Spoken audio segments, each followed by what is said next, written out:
Waalaikumsalam warahmatullahi wabarakatuh. Alhamdulillah rabbil alamin, wassalatu wassalamu ala asyrafil anbiya'i wal mursalin wa ala alihi wa ashabihi ajma'in.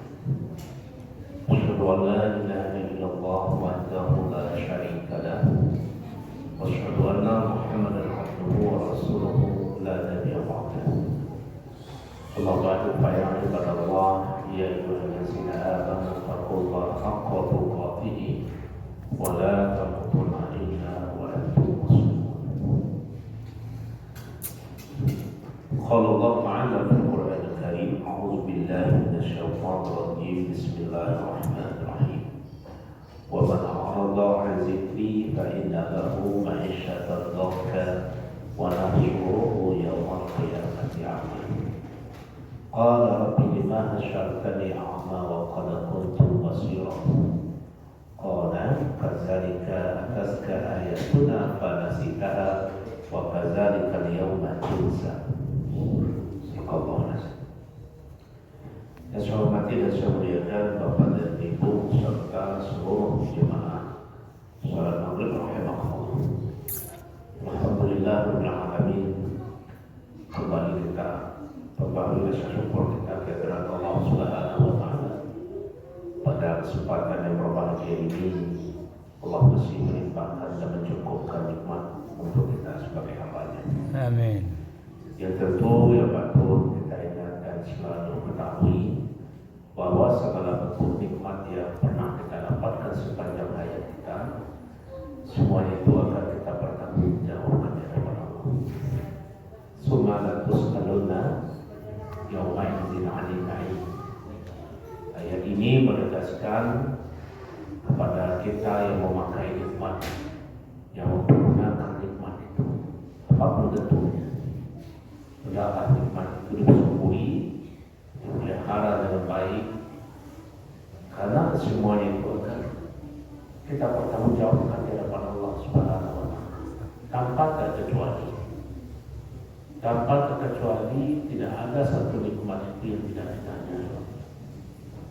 Baik nikmat itu berkaitan dengan diri kita sendiri, baik nikmat itu berkaitan dengan di luar diri kita, yang kita makan, yang kita minum, yang kita pakai, pokoknya segala sesuatu. Tentu ayat ini mengingatkan kita Bapak Ibu supaya kita lebih hati-hati di dalam kehidupan ini. Mengiringi rasa syukur kita, kembali pula kita berselawat buat Nabi kita Nabi Muhammad sallallahu alaihi wasallam. Allahumma shalli ala Muhammad wa ala ali Muhammad kama shallaita ala Ibrahim wa ala ali Ibrahim.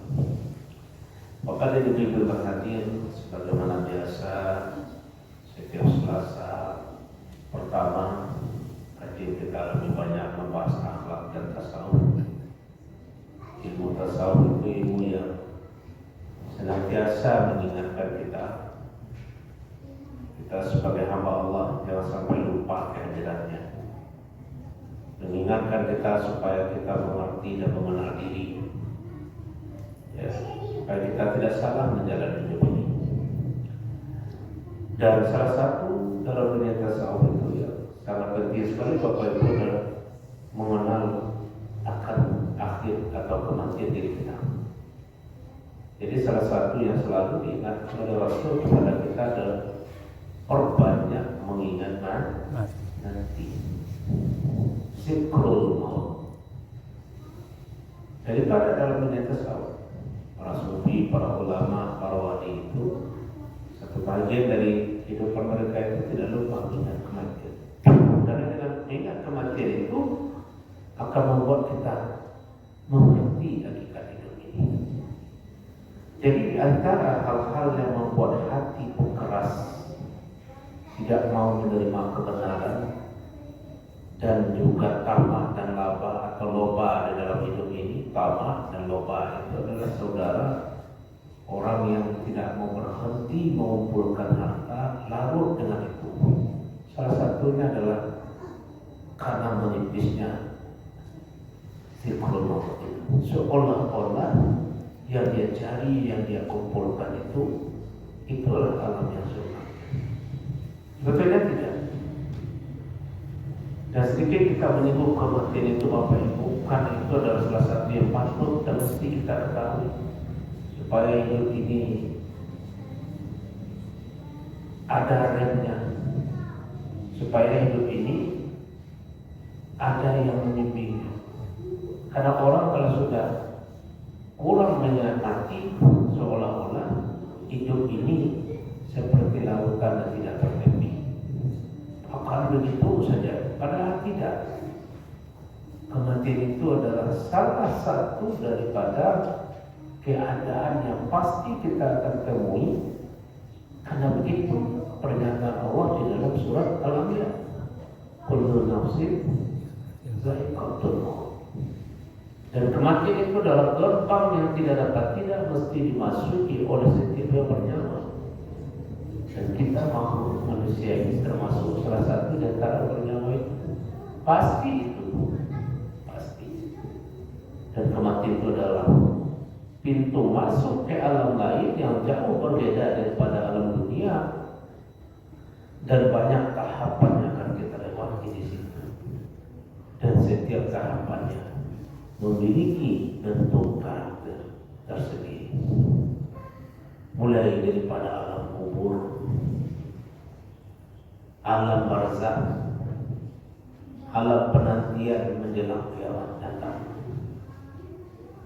Kemudian kiamat sudah datang, berkumpulan manusia di satu alam namanya padang mahsyar. Padang yang tidak bertepi di mata Allah.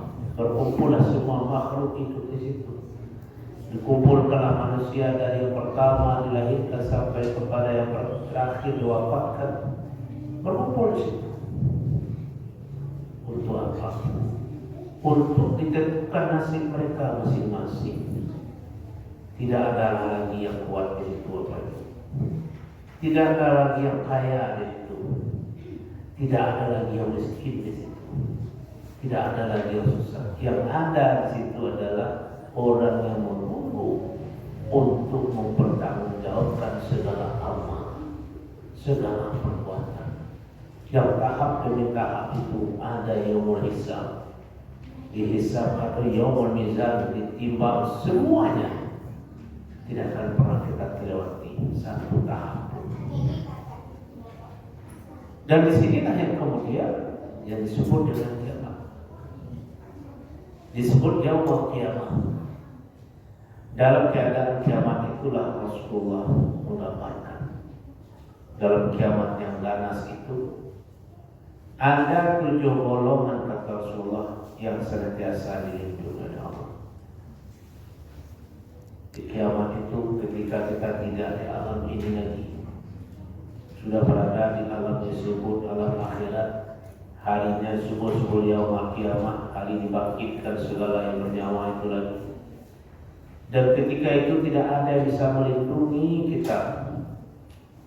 Si anak tidak bisa melindungi bapak, si bapak tidak bisa melindungi anak, istri tidak tahu lagi dengan suami, suami tidak tahu lagi dengan istri. Semua hanya berpikir tentang nasib masing-masing. Kemana lagi tempat bergantung? Tidak ada lagi tempat bergantung. Tidak ada lagi tempat mengadu. Tidak ada lagi tempat berbagi cerita. Tidak lagi ada tempat melupakan perasaan. Hanya satu harapan ketika itu, yaitu berharap ridwan Allah. Siapa yang melindungi lagi? Allah sudah. Maka oleh sebab itulah Rasulullah bersabda, sab'atun yuzilluhumullahu fi dhillihi yauma la zilla illa zilluh. Ada 7 golongan di masa-masa yang sulit itu yang akan dilindungi oleh Allah. Yauma la zilla illa zilluh. Hari di mana ketika itu tidak ada perlindungan itu kecuali Allah yang memberikannya.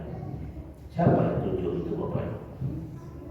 Ini akan kita kaji malam ini, supaya kita bisa menyiapkan diri kita, supaya harapan kita mendapat perlindungan Allah itu nanti terkabul dari. Bapak, jadi dari yang 7 itu, yang pertama Bapak, imam yang adil, al-imamul adil. 7 yang akan dilindungi dari kiamat itu kata Rasulullah, yang pertamanya adalah imam yang adil.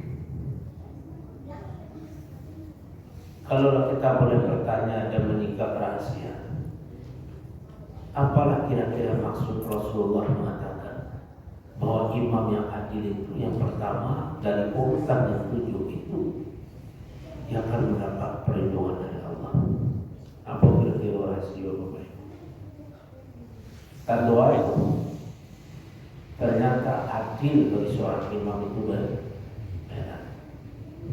Berlaku adil itu berat bagi orang yang mampu melewatinya, mampu memikulnya, mampu bersikap adil itu wajarlah dia mendapatkan prioritas yang pertama. Siapakah imam itu, Ustaz? Imam itu bermakna orang yang terdepan, orang yang diberi amanah. Maka kalau kita sholat berjamaah, yang diberi amanah memimpin kita, tempatnya di depan. Kalau di belakang namun mampu. Maka imam itu adalah orang yang diberi amanah, berada di depan memimpin dia, baik skala besar ataupun skala kecil. Kalau skala besar, itulah orang-orang yang diberi amanah untuk memimpin rakyatnya. Hati-hatilah, berlakulah secara adil, ya, karena keadilan itu nanti akan dipertanggungjawabkan. Tapi adil itu secara memimpin, kecil ataupun sempit, ya, imam itu maksudnya tidak saja yang memimpin negara, memimpin rakyat negara, tapi setiap kita ini juga imam. Minimal imam di tengah keluarga. Siapa itu? Suara. Bapak para suami itu adalah imam.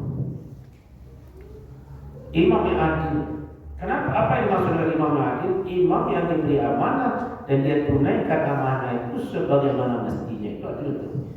Karena yang dikatakan adil itu adalah muqsid, di tengah letaknya, ya, tengah. Seorang suami itu adalah imam bagi keluarganya, dia harus berlaku adil terhadap keluarganya. Apa maksud adil? Menunaikan amanah apa yang dipikulkan kepadanya dalam rangka menjaga keluarganya. Contohnya apa itu? Seorang suami yang hendaklah dia mempergauli istrinya dengan baik, itu tanda imam yang adil. Tidak boleh melakukan kekerasan terhadap istri. Nah, imam kalau dia tidak lagi suka kepada pasangan hidupnya, silakan ditalak, tapi mengambilnya pelan-pelan, diletakkan, diambil dulu pelan-pelan, diletakkan lagi pelan-pelan. Namanya talak. Kalau sekarang kan banyak kita dengar Bapak Ibu, enggak? Istri ditampar, istri dicekik, macam-macam perlakuan suami kepada istri. Tidak boleh berlaku keras, karena imam itu, suami itu melindungi. Nah, cuma kadang-kadang waduh istri kalau gampang istri udahnya alam cakir, siap tu baik dok boleh. Pada perempuan itu ada hak menggugat. Suami tidak boleh keras kepada istri, tidak boleh keras dalam pengertian menganiaya anaknya. Saya terkejut dari Bapak Ibu baca satu berita seorang suami membunuh anak-anaknya dan juga membunuh istrinya. Pakai peci lagi, kalau tidak mentak lalu mereka. Pakai peci mah, enak fotonya. Dibunuh anaknya, dibunuh istrinya. Apa yang ada dalam pikirannya? Karena tugas seorang suami itu melindungi istrinya, saudara-saudara, melindungi anak-anak. Imam yang adil, memberikan hak batinnya, memberikan hak zahirnya, hak pendidikannya, hak makan, hak itu tugas. Maka suami yang betul-betul dapat menunaikan itu dengan baik, masuk kategori imam yang adil, dilindungi di hari kiamat. Jadi bapak kok baik benar kerja awak demi anak-anak Jadi keluarga Pak, tidak bertanggung pada saat keluarga. Apa tuh? Dilindungi dari kiamat. Maka kepada kita bapak-bapak secara khusus, kalau kau hujan kepada mengadakan anak-anak menghidupi keluarga, yakin apa nanti dari kira dilindungi. Tapi ikhlas.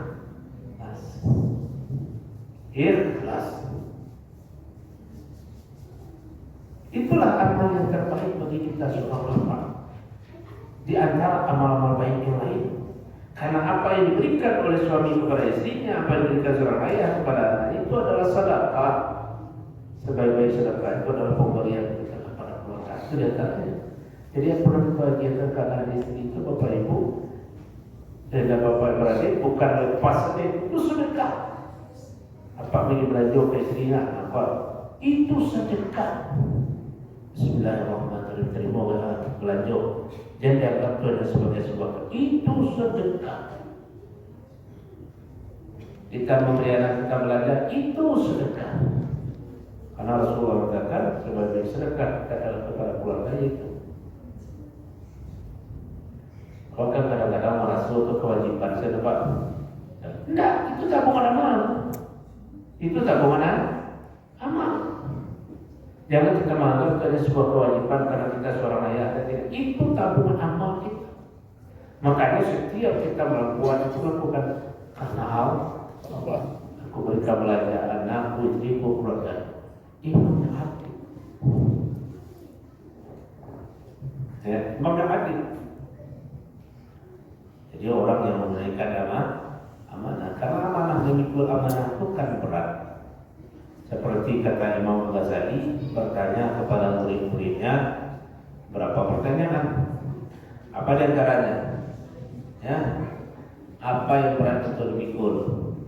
Ada yang mengatakan batu, ada yang mengatakan itu.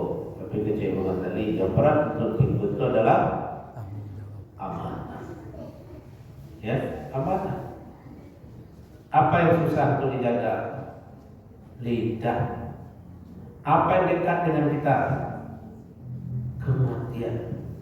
Apa yang jauh dari diri kita? Masa lalu. Kalau jauh itu tidak bisa dijauhi. Begitu Bapak Ibu. Jadi dari tujuh yang akan dilindungi kiamat itu adalah satu, orang yang mampu adil ketika jadi amanah. Yang kedua apa lagi? Ya, yang kedua itu adalah ini bagi anak-anak kita yang ada peserta wirid remaja. Asyabun nasya'a di ibadatillah. Remaja-remaja yang tumbuh dalam beribadah kepada Allah. Ada remaja semua, remaja lampau dengan anak, remaja dulu, remaja sekarang ada. Tuh satu baris di belakang tuh sampai setengah di depan tuh remaja sekarang. Yang paling di depan ini remaja dulu. Ancapilah kalau muda dari remaja sekarang menumpang cahayun. Ya. Anak-anak kami para remaja sekarang itu yang berbaris. Salah satu yang akan dilindungi dari kiamat itu kata Rasulullah adalah para remaja yang tumbuh dalam masa remajanya dalam keadaan taat kepada Allah. Karena remaja pun tidak semua meninggal. Aduh, dia orang meninggal muda, Pak. Iya kan? Itu kan nasibnya nanti dilindungi oleh Allah kalau dalam masa muda remaja itu dia patuh dan taat kepada Allah. Allah adil. Jadi tidak nanti tua saya akan dilindungi dan muda pun dilindungi. Tapi mereka tumbuh dalam keadaan beribadah kepada Allah. Maka kita sebagai keluarga hendaklah selalu mengingatkan membangun anak-anak kita dalam keadaan patuh dan taat. Kita upayakan selalu, walaupun tidak mudah mendidik anak-anak kita yang sedang dalam pertumbuhan. Enggak tersal kita Bapak Ibu pare enak. Yo, karena matahari sedang naik, angin seterik. Nah, tapi disitulah kita dibutuhkan sebuah sifat di dalam tasawuf yang disebut dengan sabar. Sabar itu bukan berarti mengurung diri. Sabar itu adalah mampu mengendalikan hati. Anak paragainya umur 10.000 tahun, tapi paragainya 150 hanya. Dan banyak sabar. Sabar. Karena kita diminta untuk mendidik mereka dalam masa-masa muda mereka ini adalah butuh sekali bimbingan dan dilapihan. Kok dia itu kada banggakan, tapi kabeh tadi. Ya nampak. Pak ini kan ini sudah duduk di surau aku biar mudah apa? Aduh ya tangka apa? Tangka apa? Mau pak tangka tu laki berbadan awak sedolanya. Itu perkembangan psikologi. Di situlah peran orang tua memegang tali. Jangan sampai dilepas. Ibaratkan layang-layang di awal. Kalau ke kiri ke kanan terserah biar aja dulu, tapi tali tetap benang tetap di tangan orang tua. Lama kelamaan perlu diputar turun juga. Itu benar. Begitu. Perhatian. Jadi tidak boleh kita lihat terhadap anak-anak kita. Selalu kita masukkan rasa. Karena masa muda itu masa yang berat bagi mereka. Masa muda itu bagi anak-anak kita masa mencari jati diri. Dalam masa mencari jati diri itu jangan kita lepaskan. Ibaratkan baru pandai berenang, kalau sempat bertemu dengan air, berenang dan ke kakinya ke tengah lautan, kalau pandai nanti dia tenggelam. Itu tugas kita. Nah jadi anak remaja sekarang ya, ingat itu. Apa kata Rasulullah yang kedua? Siapa yang akan dibunuh dari kiamat? Remaja yang tumbuh dalam keadaan ibadah.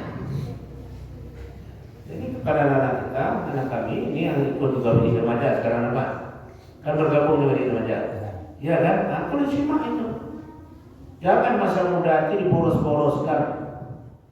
Berbuat yang terbaik. Karena masa muda itu adalah satu waktu yang akan kita pertanggungjawabkan di hadapan Allah. Ya. Karena ada hadis lain mengatakan 7 ya tidak akan beranjak tumin anak Adam dari sisi Tuhannya hatta yusmala al-khamsin hingga ditanya nanti 5 perkara. Pertama umur 100 yang kedua ansyababi tentang masa muda apa saja yang diperbuat akan masuk 10 jadi terbalik Ustaz kami dulu masuk muda awak kami masuk muda dulu nampak tidak kok ada yang dari lo Allah berikan cara maksudnya yaitu bertaubat beristighfar kita banyak-banyak semoga apa yang lalu di masa kehidupan kita ini dihapuskan Allah itu yang kedua, dari 7 orang yang akan dibunuh dari kiamat. Ya, pasti itu, dan dilukan itu. Ini tidak main-main. Kalau orang sekarang kan cerita kiamat, kita tausiah yang cerita. Kalau kan cerita. Itulah yang membuat hati ini kesat hari ini menjadi tamak, menjadi loba, ya memperturutkan keinginan hawa nafsu karena mengingat mati itu kurang. Mengingat mati kurang.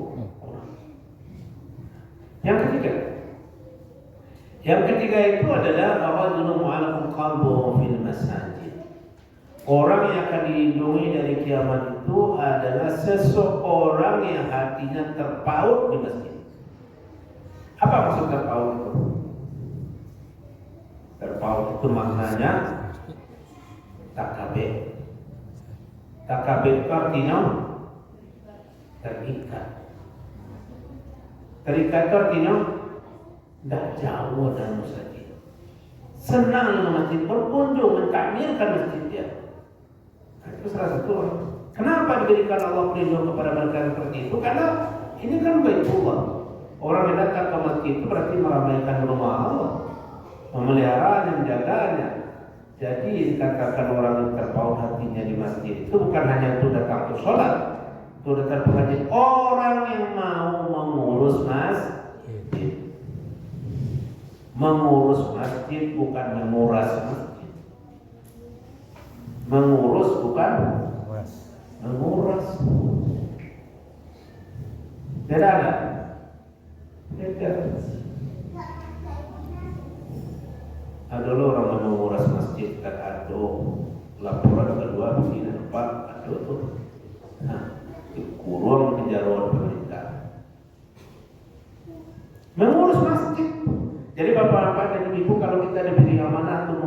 masjid jangan malu-malu kucing tarimo langsung.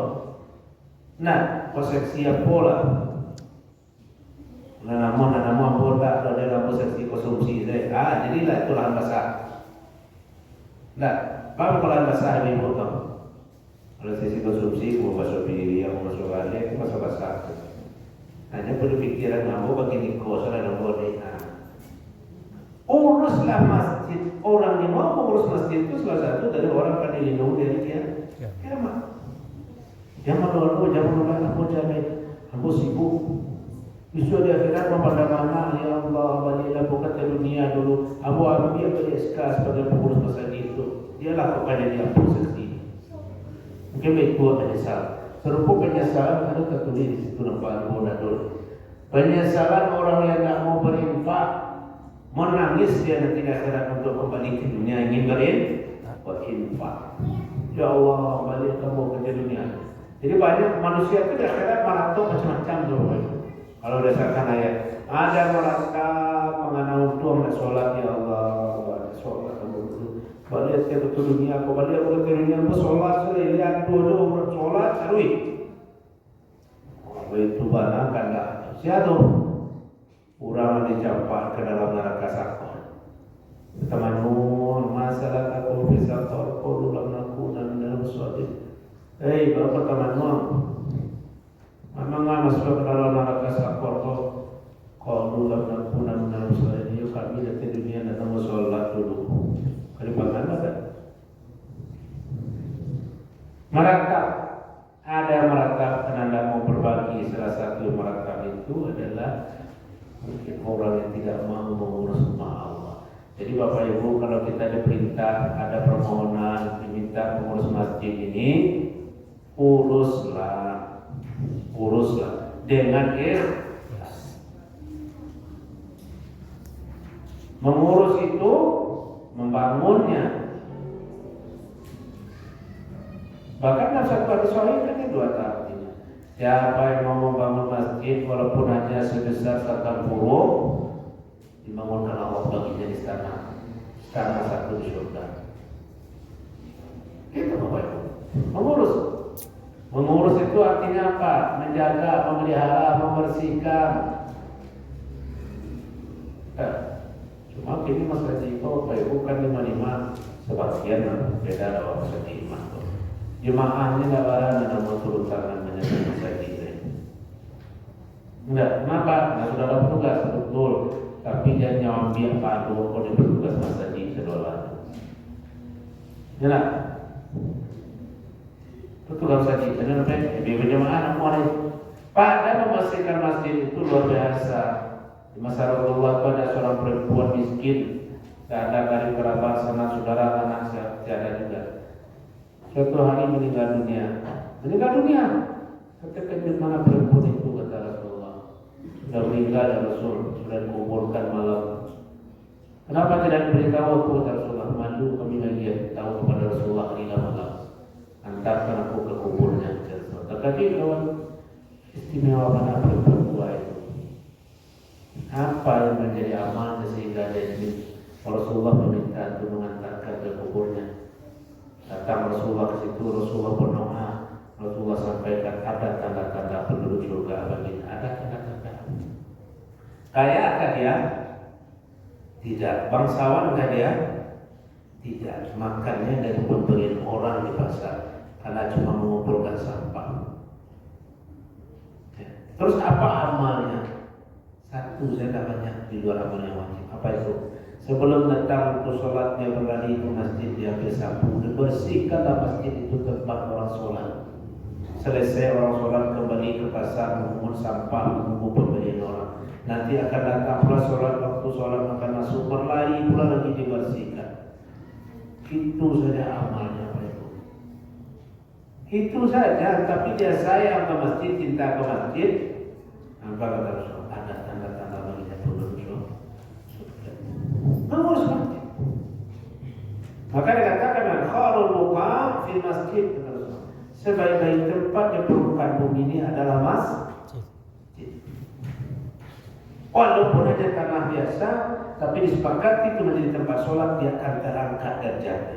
Walaupun dia kain biasa, tapi dipakai untuk sholat, terangkat derajatnya, naik aragonya. Contoh, diputus sajadah, lain nama ibu berkomat sajadah, pariu kata sajadah. Itu kan kain cuman. Kenapa? Sudah mulia dia, karena dia pakai untuk beribadah sholat. Kalau untuk tempat seperti ini kan nampak biasa, tapi ketika sudah didengungkan dilaksanakan sholat dan sujud, maka terangkat derajat. Berpahala kita masuk ke dalamnya. Kalau kita bertamu ke dalamnya, maka lakukanlah sholat sunat namanya tahiyatul masjid. Kenapa tahiyatul masjid nama sholatnya? Tahiyatul penghormatan. Penghormatan masjid. Kenapa penghormatan? Karena kita masuk ke rumah Allah, maka sebagai tamu adalah untuk beri penghormatan, yaitu dengan sholat sunat. Awak masuk ke rumah orang, salam lalu nyelonong saja. Ke rumah Allah jangan nyelonong. Tidak, sholatlah 2 rakaat, namanya sholat tahiyatul masjid. Ya, begitu. Jadi orang yang terpaut hatinya di masjid itu senantiasa menjaga waktunya untuk datang ke masjid, untuk mentakmirkannya, untuk menjaganya, memelihara dan segala macam. Dan ketahui Bapak Ibu, masjid walaupun tempat kecil, karena di situ adalah dijadikan tempat sholat, tempat berzikir, maka dia akan menenangkan batin kita. Ya Bapak Ibu, tanam batin kita.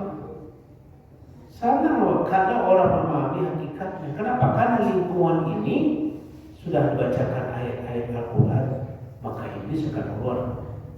Maka tinggallah tamu-tamu para malaikat. Tenang hati kita. Apa kata Rasulullah? Di rumah susah lalu, tapi kalau bersaji, akan tak lalu ke sana. Itu kan perasaan. Terbawa perasaan kita kan. Karena kita tidak ada mengungkapkan kalimat yang tidak baik di sini, semuanya baik. Itulah ketiga orang yang akan dibunuh dari kiamat. Yang keempat apa lagi? Rajulani kahabat billahi ya idza tama'a alaih wa tafarraqa alaih. 2 orang atau lebih. Kalau itu 2, karena orang biasanya akan berkumpul 2 paling sedikit. Berkumpul karena Allah, berpisah. Artinya apa itu? Orang yang berkumpul di dalam pertemuan dan berkumpulnya itu tidak ada yang buruk ceritanya. Tujuannya membangun tali silaturahmi. Kan ada juga orang berkumpul, kalau sudah berkumpul itu ada saja cerita yang tidak baik. Kalau itu tidak akan dilindungi dari kiamat. Jadi orang yang berhimpun, orang yang berkumpul yang dibahas adalah kebaikan dan kemaslahatan. Karena kebiasaannya orang kalau sudah berkumpul, apa kebiasaan yang paling banyak dilakukan? Menceritakan keburukan orang. Itu sudah lazim seperti itu. Tidak pantas. Maka orang yang suka membuka aib orang lain, ya, yang suka merendahkan orang lain, menceritakan, membongkar keburukan orang itu tidak akan mendapat perlindungan dari kiamat. Jadi 2 orang yang berjumpa karena Allah, berpisah karena Allah, artinya apa? Pertemuan itu adalah pertemuan yang berkah. Jadi kita ini suruh berkumpul, suruh bertemu, tapi adalah pertemuan kita itu tidak mengandung yang tidak baik. Itu tempat. Yang kelima, untuk kita tidak sedikit namanya, adalah seorang laki-laki yang diundang bertemu dengan perempuan yang kaya dan cantik. Tergoda dia melakukan perzinahan, tapi dia lari melepaskan diri karena takut kepada Allah. Artinya salah satu di antara orang yang akan dilindungi dari kiamat itu yang memelihara dirinya dari godaan, termasuk itu adalah godaan syahwatnya. Ya, itu berat. Berat. Jadi orang yang mampu menyelamatkan dirinya dari godaan syahwatnya, termasuk orang akan dilindungi dari kiamat. Maka oleh sebab itu kepada kita hendaklah mampu kita menjaga dan mengendalikan diri kita dari godaan-godaan yang tidak baik. Yang keenam apa lagi? Yang keenam adalah orang yang bersedekah kata Rasulullah. sehingga tidaklah tahu tangan kirinya apa yang diberikan oleh tangan kanannya. Maksudnya tidak tahu apa? Menunjukkan dia mampu merahasiakan apa yang dia berikan dan tidaklah dia inginkan dari pemberian itu kecuali karena ikhlas kepada Allah. Kalau ini kan gambaran tangan yang dekat, tapi kalau tahu tangan kiri, jangan dipahami secara lafzi. Tapi itu maksudnya apa?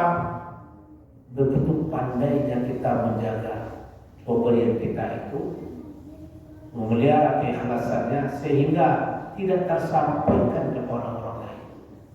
Apa maksud itu Bapak Ibu? Apapun pemberian kita kepada orang lain, baik berbentuk materi ataupun tidak, hendaklah kita rahasiakan. Cukuplah Allah yang tahu. Seandainya terbacakan oleh kita, tersebutkan oleh kita, cepatlah kita beristighfar, astaghfirullahaladzim. Apapun kebaikan kita sampai tersebut oleh kita, astaghfirullahaladzim. Jangan dicabut kebaikannya Allah. Jangan dicabut kebaikan dari perbuatanku ini, pemberianku, sedekahku, wakafku, infakku. Jangan dicabut kebaikannya karena tersebut oleh astaghfirullahaladzim. Ikhlas. Jadi salah satu kunci orang yang akan hidup kiamat itu adalah orang yang ikhlas. Contohnya bersedekah, itu hanya contoh saja. Tapi sesungguhnya intinya adalah bahwa setiap amal kita itu hendaklah kita kunci dengan kata keikhlasan. Janganlah menyebut-nyebut. Ya ayyuhallazina amanu la tubtilu sadaqatikum bil manni wal adha. Engkau menggugurkan pahala sedekahmu dengan menyebut-nyebut atau menyakiti orang yang menerimanya. Tak usah kita sebut. Jadi Bapak Ibu walaupun awak pada membuatkan, tak perlu badan sampai ikut dengan bohongan. Kalau ada bohong selesai berkata, jangan begitu. Ya kan? Kalau ada bohong, ada di rumah. Jangan disebut-sebut itu amalmu yang akan kau terima nanti di akhirat. Ya kan? Apapun kebaikan kita sosial karena apa jangan disebut.